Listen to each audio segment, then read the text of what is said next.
A story is told about a mother who approached Mahatma Gandhi with her son and asked him, "Teacher, can you please tell my son to stop eating sugar?" Mahatma Gandhi paused for a moment, then replied, "Can you please come back after 3 days?" Sure enough, after 3 days, the mother was back along with her son. And when they approached Gandhi, Gandhi told the little boy, "Son, stop eating sugar." Puzzled, the mother asked, "Is that all?" And Gandhi said, "Yes." And the mother asked, "Why was it necessary for us to return after 3 days if that is all you are going to tell my son?" Mahatma Gandhi replied, "It is because 3 days ago I had not stopped eating sugar."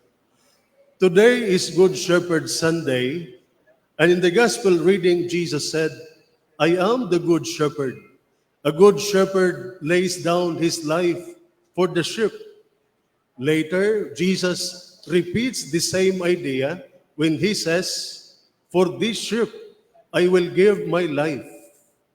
And again, using different words, Jesus expressed the same idea when he said, "The Father loves me for this, that I lay down my life to take it up again."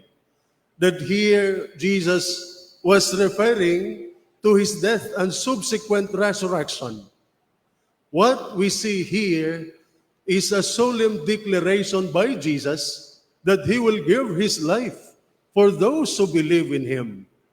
Unlike Mahatma Gandhi, Jesus does not require anything of us unless he has put into practice what he has said. Jesus is the good shepherd who leads by example. He is our good shepherd, and yet we too are shepherds of our own rights.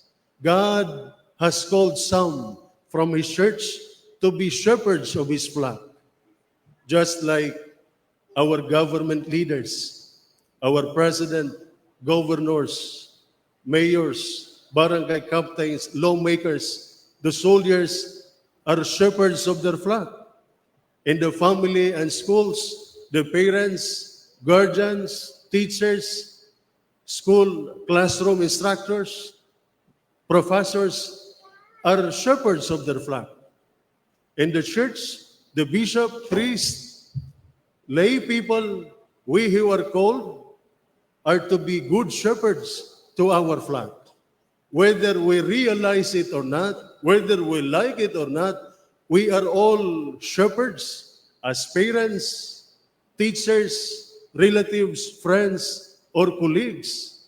We all have an influence on others, whether for good or for bad. And like Jesus, we are called to shepherd our flock, to lead our people by example. Words alone are not sufficient to persuade people to follow us. We must set positive example through our actions. People are more likely influenced by our actions, by what we do, rather than what we say. Our behavior, our values, our choices serve as a powerful demonstration of our belief and can inspire others to emulate our actions. By being a living embodiment of our words, we can effectively lead and influence those around us to follow a path of integrity, compassion, and authenticity. Remember that even Jesus was not able to convince the two disciples on the road to Emmaus by mere words. According to the gospel reading last Sunday, despite explaining to them the entirety of the sacred scripture, beginning with the book of Moses, including the writings of the prophets, to convey that the Christ had risen from the dead and was alive, the disciples' minds and hearts remained closed. The realization of the two disciples that it was Jesus who was accompanying them along the way only came when Jesus broke his bread and shared it with them, that their minds and hearts were opened not solely by the words of Jesus, but by his gesture and example. Indeed, as Pope Paul VI said in his Evangelium on Sunday, or on the evangelization in the modern world, what the world needs today are not teachers, but witnesses. If people follow what the teachers told them, it is because these teachers are first witnesses. Mere instruction or teaching is not sufficient into this world. What is needed are individuals who authentically embody the values and principles they teach. In contemporary society, the dissemination of information and education is abundant. However, the effectiveness of the teaching depends not only on the content delivered, but also on the credibility and authenticity of the teacher.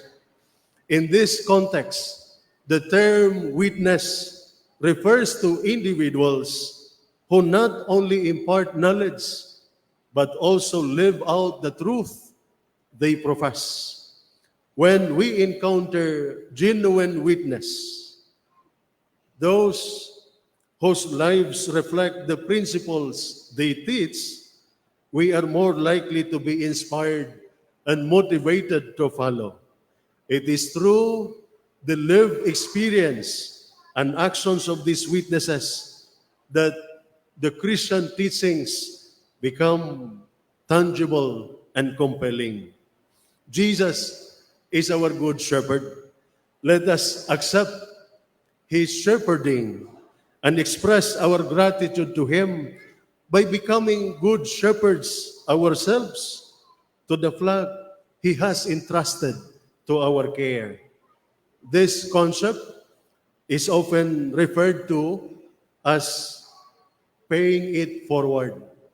You know, recently, I sent a token of gratitude to our commanding general of the Philippine Army for the improvements that he has done to our chapel, including the installation of these huge ceiling fans, the improvement of our enhancement of our sound system, and the ongoing termites treatment ng ating chapel. And in response, our CGPA conveyed a message that resonated with the theme of today's Good Shepherd Sunday celebration. He said something like this: "Tell Father, do not feel obligated to thank me for the improvements to the chapel. Instead, I urge you to show your gratitude, or let your gratitude be felt by our soldiers and their dependents." Brothers and sisters, similarly, let us accept and thank Jesus' role as our good shepherd by becoming good shepherd ourselves to the people he entrusted to our stewardship.